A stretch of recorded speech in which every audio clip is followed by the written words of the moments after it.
Bismillahirrahmanirrahim. Assalamualaikum warahmatullahi wabarakatuh.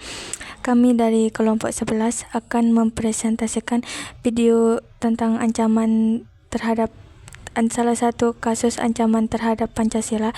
Saya Azizatul Muslimah sebagai pemateri pertama. Dan saya Siti Hafizatur Rahmi sebagai pemateri kedua. Saya Nurul Aini sebagai pemateri ketiga. Salah satu kasus yang mengancam Pancasila yaitu pada tahun 2024, tepatnya pada hari Rabu 27 Maret, oleh Kejaksaan Agung Harvey Muiz tersangka kasus korupsi timah dan telah ditahan. Kasus ini diduga merugikan negara sebesar 271 triliun.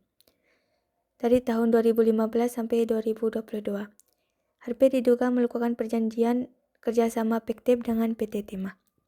Perjanjian itu dijadikan landasan bagi tersangka untuk membuat perusahaan boneka guna mengambil biji timah di kawasan Bangka Belitung. Dengan penetapan Harvey sebagai tersangka total, ada 16 orang tersangka dalam kasus ini. Harvey mesti vonis 6,5 tahun penjara dan dihukum biaya untuk pengganti sebesar 210 miliar. Pada kasus yang lain, hanya karena tuduhan mengambil 7 batang kayu jati kecil miliknya sendiri, Nenek Asyani harus mendekam di penjara selama 3 bulan bahkan sebelum vonis dijatuhkan. Pihak Perhutani Situbondo mengklaim kehilangan 2 pohon besar, padahal kayu sang nenek berdiameter kecil dan sudah disimpan di rumahnya sejak 5 tahun lalu. Meski logika fisik ini jelas berbeda dan banyak saksi membela, pengadilan seolah menutup mata. Di bawah tekanan mental yang berat hingga berkali-kali pingsan di persidangan, ia tetap divonis 1 tahun penjara dengan masa percobaan.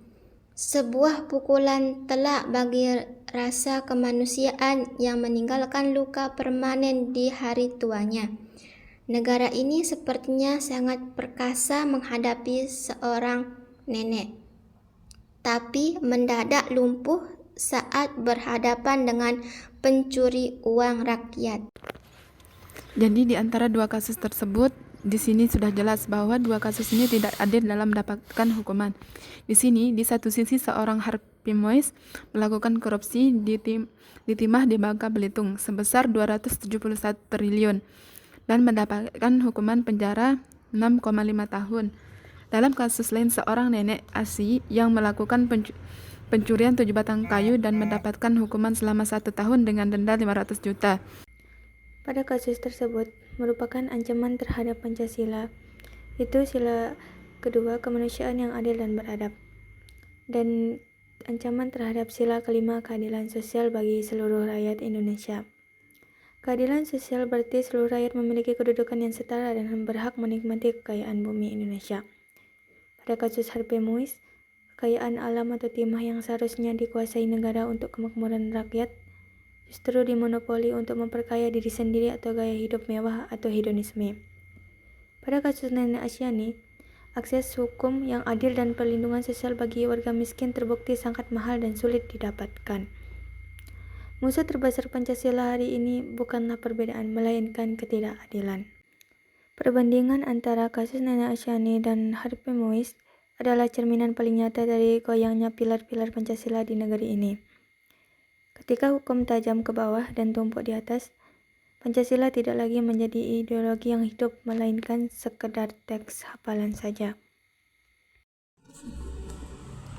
Mungkin cuman ini yang dapat kelompok kami sampaikan. Sekian dan terima kasih. Assalamualaikum warahmatullahi wabarakatuh.